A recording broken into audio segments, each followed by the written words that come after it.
In a fiery closing session of South Africa's Ad Hoc Committee on 5 March 2026, EFF MP Honourable Bangazita launched a scathing attack on forensic investigator Paul O'Sullivan, accusing him of feeling superior and looking down on members of Parliament when he staged his dramatic walkout from proceedings. Bangazita accused O'Sullivan of using personal and confidential information to silence and intimidate people, fitting a pattern of bullying that has allowed him to operate unchecked across South Africa's law enforcement landscape for years. The confrontation intensified when Bangazita exposed fresh contradictions about the purchase of Rodevan Krecha's house, pressing O'Sullivan on his partnership with Anthony Fitzhenry and how their business relationship conveniently separated only when it came to the house purchase but continued in every other venture. O'Sullivan attempted to defend his walkout by claiming he was provoked and followed outside Parliament by Honourable Bangazita, but Bangazita shut him down by reminding him that parliamentary privilege extends across the entire precinct, not just the committee room. The session reached its climax when Bangazita cornered O'Sullivan on the legal principle that a complainant cannot be an investigator in his own matter, accusing him of deliberately misleading Parliament and the nation into believing otherwise. The exchange ended with a sharp final remark that left the room in disbelief, as the chairperson was forced to intervene and adjourn the session to move proceedings to Good Hope Chambers. Thanks, Chair. How many minutes?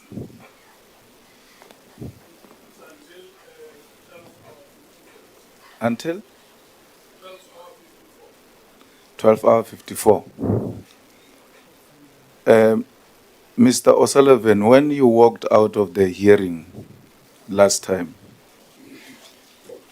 that was you feeling very superior and looking very down at us and thinking you are more powerful than all of us. Am I correct to put that statement? No, that's not correct. But what was going on? I mean, if the chairperson is sitting there, we are here, why would you just feel this power that you don't have over Parliament and just walk out?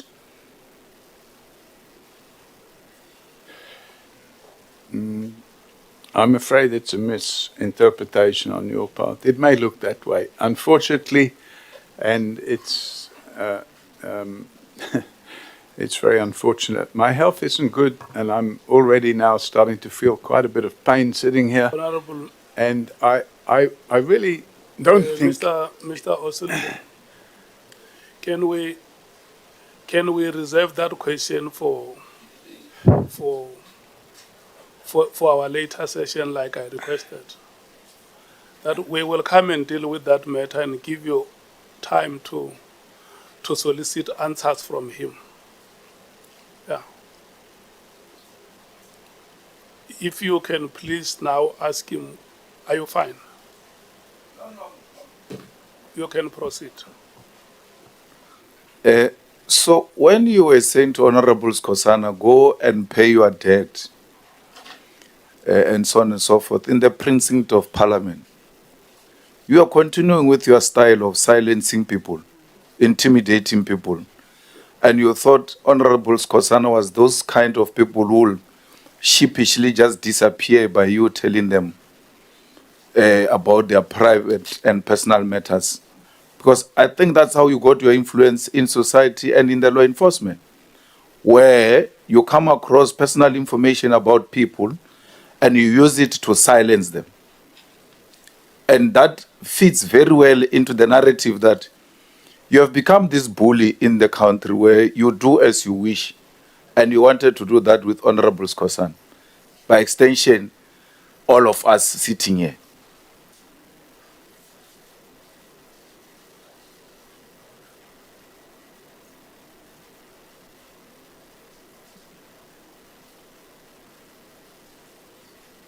Chairman, I didn't hear there's no question, it's just a statement. Yeah, it's not only, we don't only ask questions, we also make statements. Should I respond to the statement? Okay. You know, Chairman, when I left last week,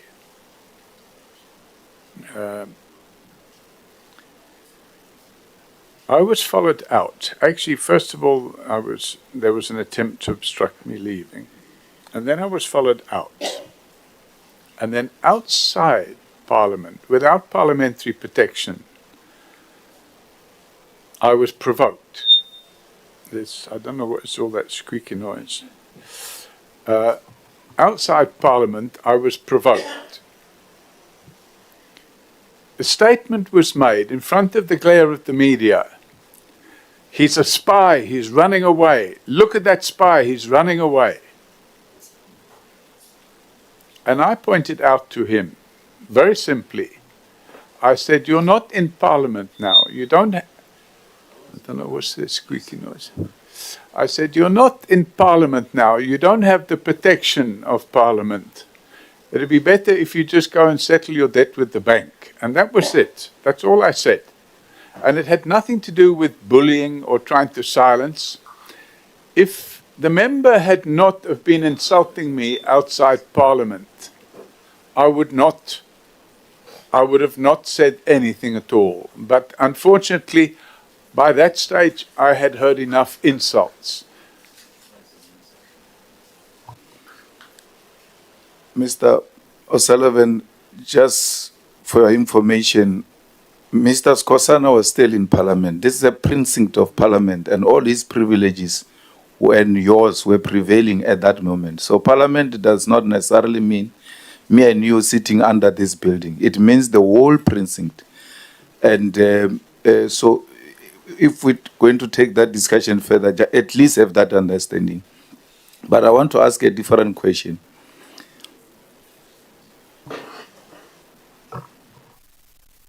So the fact of the matter is, Chairman, I don't agree with that interpretation of the Act. I believe that Act applies to a sitting, either a committee or a parliamentary process. I don't believe it applies to the car park and the whole of the precinct. It's like saying, oh, you're in Cape Town, you can say anything you want. My interpretation, and there may be disagreement, my interpretation of it is that I was being badgered. I was being followed out and screaming and shouting at me, provoking me. And if that wouldn't have happened, there would have been no comment about go pay back the bank, or it's better if you go and settle the bank, or whatever the words were that I said. So I'm not accepting that you have parliamentary privilege everywhere. You have here, yes, you can call me all the names under the sun, and I have to sit here and tolerate it. But once you step outside, you're no longer having the protection. That's my interpretation. And if I'm wrong, then so be it. But the point is, I responded. And I'm, based on the information I had available at that time, I was just responding from my stomach and my heart, not from my head, because I was just tired of all the insults that I'd received that day. Were you friends with is it Anthony, the one who bought Krecha's house? Because earlier on when Nomvalo asked you, Honourable Nomvalo asked you, the first impression you created was that you don't know the person who bought the house. It was bought by the company. Later on, I went to have a braai. I called the director of the company, and so on and so forth. And when members pursue you, it looks like you always knew this person, even when you were buying the house. Even when you went for a braai, you knew the person. Am I correct? Yeah, so it's a timing issue because the house was sold, and the person that bought that, when I say the house was sold, the person that bought the house, I can't even remember his name. So actually, as far as Anthony is concerned, I bid at the auction, and I had him on a telephone because I suggested to him that if the house was available on auction for a good price, it would be worth buying. So I had already known him a number of years by that stage. And yeah, so that's it. So you guys bought Krecha's house, you and Anthony? No, I didn't buy it. I assisted him to buy the house. But you are partners? Not on that business. or not on the company that bought the house. That is correct. So when it comes to buying the house, you and Anthony, even when you have assisted him and put him on the telephone and all of that, the relationship stops when he's buying the house. From there it continues, this partnership. It only separates on the buying of the house, but otherwise you are partners. Chairman, I have a lot of other business activities that Anthony isn't involved in. He has a lot of business activities that I'm not involved in, and we have some business activities which we are both partners in. That's how it works out there. But I was not the partner on that. I just merely assisted him by going to the auction and bidding. And you know by principle that the complainant can never be an investigator on his own matter. That you know. You can't say there is nothing that stops the complainant to be an investigator. From a simple principle of law, you cannot be a complainant and investigator in your own matter. Which act are we referring to? No, I'm saying a principle. A generally accepted principle is that you can't be a complainant, an investigator, and a judge in your own matter.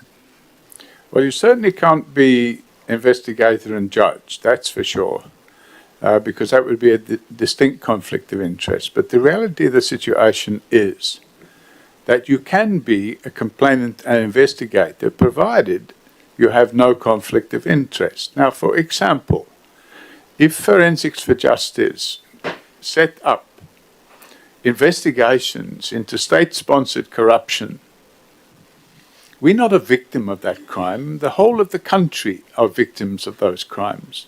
What we are doing is we are investigating those crimes for the sole purpose of bringing that case to a point where the corrupt individuals can be prosecuted.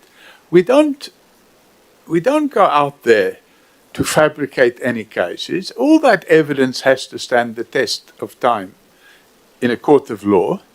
We sit with the prosecutors, we sit with the police, and where there's under-resourcing of the police and the prosecutors, we help them fill that gap by providing the specialized skills that we have, so that, for example, the matter can be brought to trial. And if you look at most of the big fraud and corruption cases today, the police don't work those cases on their own. They work them with forensic companies because they just don't have the resources to work those cases on their own. So you end up with firms like Ernst & Young or PwC. Some law firms have their own investigation teams like Weber Wenzel, Bowman's. And those teams work together with the police. We do exactly the same. We work together with the police.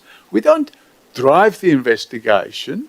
We assist the investigation. And I think that's the most important thing to understand. If the police had to do these investigations on their own, they'd never get out of the starting blocks because they just don't have the resources. So what happens is, and there's a balancing act, with Forensics for Justice, I fund those investigations because I believe it helps make the country a better country. And we also get some public subscription. But in the 10 years that Forensics for Justice has been running, I doubt very much that our public subscription exceeds We R1 million. don't have too much time. Whereas I'm being so my nice to you. contribution exceeds 15 million rand. So I try to do it. Yeah. It's my way of putting something back into the community. That's fine, but you just answered it. You are not investigating. You are assisting the investigation because you know for a fact that you cannot be a complainant and an investigator at the same time. So, for instance, if I were to complain about a criminal who ran away from Parliament and I open a case against that criminal and the police say, we can't see that criminal, here is the criminal at the airport. It doesn't make me an investigator. I'm just helping police who are saying, we can't see, we have been looking around and we can't find this person. I'm like, in the same matter where I'm a complainant, the person I'm complaining at said he's going to the airport, he's probably at the airport, he's rushing for a flight. We don't know why he's rushing for a flight when he's got a private jet. Look for him there at the airport. I'm assisting them. I'm not investigating, but I'm a complainant. You know for a fact that that's why you are saying we are assisting them in the investigation. You cannot be a complainant and investigator in your own matter. You know that. I disagree. Then you are deliberately trying to mislead this house. Because this country must live here with the understanding that there can be complainants and be investigators in their own matters. It's wrong. Chairman,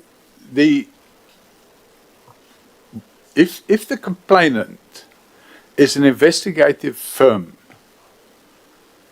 but not the victim of the crime, it's standard practice that they carry out the initial investigation, and that's exactly what we do. We carry out the initial investigation, we prepare all the evidence and the sworn statements that we take, and when we've finished with doing all that, we go and sit at the police station and we register the docket. And after that, we meet with the police and we meet with the prosecutor and we ascertain, is there something else they need? If we are able to assist, we will do so. And we have cases going at the moment, complex fraud cases involving hundreds of millions of rand, where the prosecutor sits with us and the police, and the prosecutor would say, is it possible to get a statement from this person and that person? And the policeman would say, that person is employed by the complainant company. So is it okay if the forensic firm get that statement? And the prosecutor agrees. And that's standard practice. It's going on all the time. So it's not a case of where we are the victim. We are the complainant. You, Mr. Robert. Sorry. Sullivan. I wanted to ask you if you've got a police station in your house. The time of the member has expired. I've got 3 of them. The time of the member has expired. Look at me. The time of the member has expired. Honourable members, I had said that we were going to take Honourable Mngango. We will not be able to take Honourable Mngango now because we must move to Good Hope Chambers. And then we will resume proceedings at 20 minutes to 14 hours. So we are going to be on break until that time. And then at 20 to 2, we are proceeding we are resuming the proceedings at Good Hope Chambers. And the first speaker there will be Honourable Mngango.